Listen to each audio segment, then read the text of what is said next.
It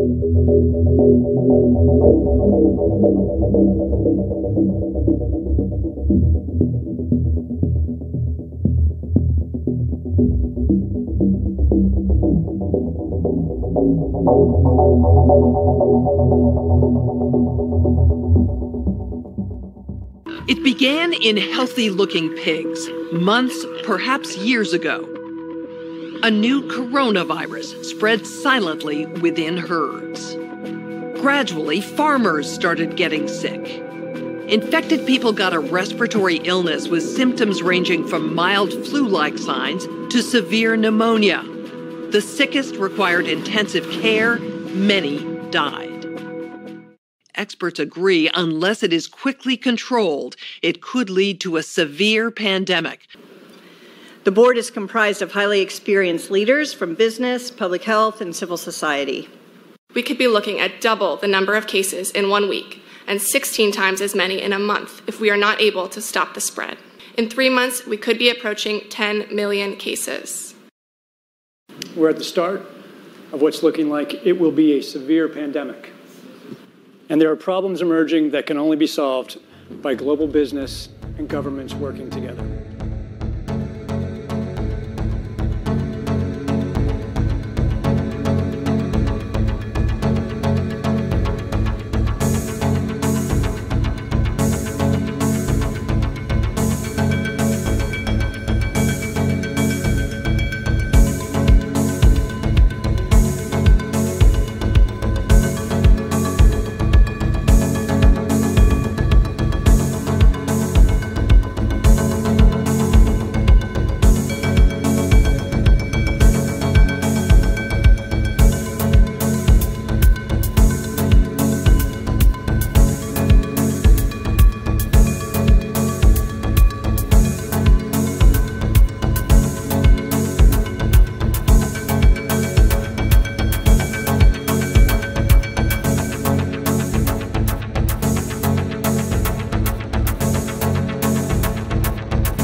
Has a lot of, they will stop at nothing to complete their toolkit of control, right?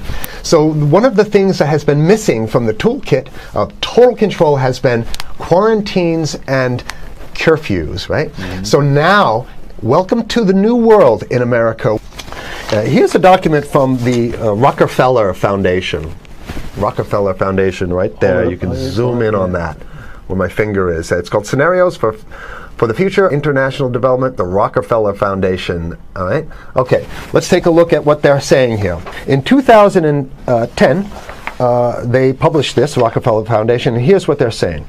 They're saying that they call it a scenario. These are scenario narratives, and they speak about it in the past tense. So they put out this scenario, lockstep. A world of tighter, top-down government control and more authoritarian leadership with limited innovation and growing citizen pushback. Okay, I'll read a little bit of it. In 2012, the pandemic that the world had been anticipating for years, nobody was anticipating a pandemic, finally hit.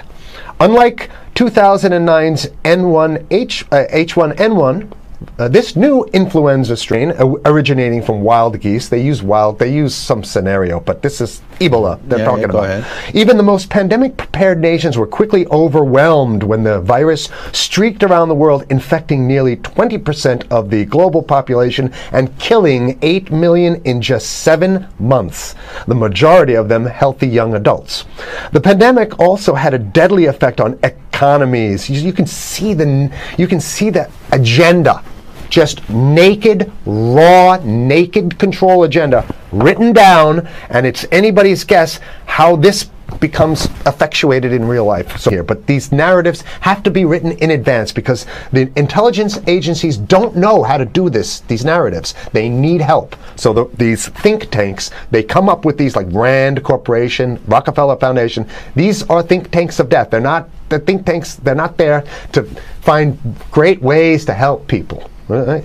Okay, the pandemic also had a deadly effect on economics. International mobility of both people and goods screeched to a halt, which is what they want. They want a completely isolated world, right?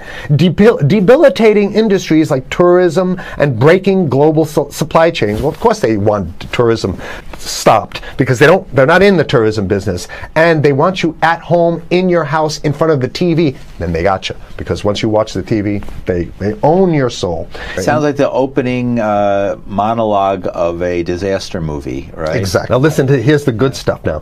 But even in developed countries, containment was a challenge. Now here's this one. I love this one.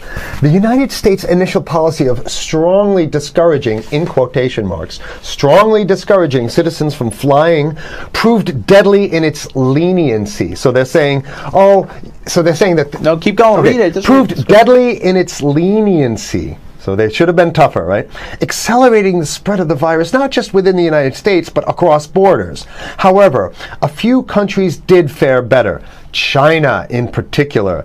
The Chinese government's quick imposition and enforcement of mandatory quarantine for all citizens, as well as its instant and near hermetic sealing off of all borders, saved millions of lives, stopping the spread of virus far earlier than in other countries. So the message is here is we have to look towards the Chinese, the oppressive totalitarian Chinese regime as an example of what we need to be doing here. And of course, the ruling class here loves the Chinese regime because they have demonstrated to the ruling class the most efficient form of capitalism, which is authoritarian capitalism. So we have capitalism, but unfortunately we have this veil. I get it. We have this veil of democracy. This is very interesting. This is continue on. Okay.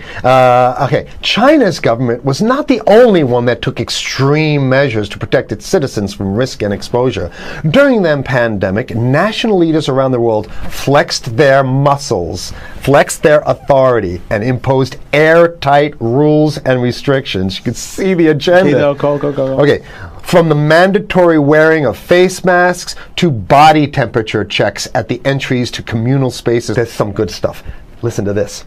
And even supermarkets, they want body checks at supermarkets. Okay, so basically what they're saying is they're building a system where every move you make, you got to go through them. You can't get food. Well, how about if you go to the farmer's market? Right. Here's the good stuff now. I mean, it just keeps getting better. Even after the pandemic faded, this more authoritarian control and oversight of citizens and their activities stuck and even intensified. That's the whole point. In order to protect themselves from the spread of increasingly global problems, from pandemics and national terrorism to environmental crisis and rising poverty, leaders around the world took a firmer grip on power. Well, what the hell would rising poverty have anything to do with imposing strict citizen controls with face masks? So they're very sloppy stuff here. At first, the notion of a more controlled world gained wide acceptance and approval. Citizens willingly gave up some of their sovereignty and their privacy to more paternalistic states in exchange for greater safety and stability. I mean, that's just a complete naked contradiction to the famous saying that if you think you're going to give up a little bit of security, I mean, if you're going to give up your freedom for security, you're going to get neither. That's the long-standing thing. And here what they're doing is they're not even ashamed or embarrassed to absolutely say the exact opposite. They're saying, yes, we all want to give up our privacy and sovereignty for more stability and security and stability. So you don't get that. I guess the main thing to finish off this show is this, that they want to get more control, more and it's going to be curfews and quarantines. So what I'm saying is that unless the American people start to get some new way to revolt, a new way to organize, new way to protest, unless we can break through the apathy, because that's what we have here, then it's going to be a slave state here. The ruling class doesn't seem to have too much resistance. They're getting everything on their Christmas shopping list, and they've been wanting quarantines and curfews for a long time. Now they got it. And if you want to live in a world where you're tricked into all this stuff because it's for your safety, right? And if you want to have a probe and make sure you got to check your pockets, make sure you don't have anything incriminating on you before you go out, and when you step out of your house, you want some police there to monitor and see what you're doing. If that's the world you want to live in, be apathetic, don't do anything. You're going to get that world very soon. It's coming your way, definitely. Yeah. So what should people do? What's the hope? You have 30 seconds. To wake up, learn about it, and go fight these bastards in Washington. They're easy to beat. If we can just organize, we can beat them. It's simple. They're weak, and there's so few of them.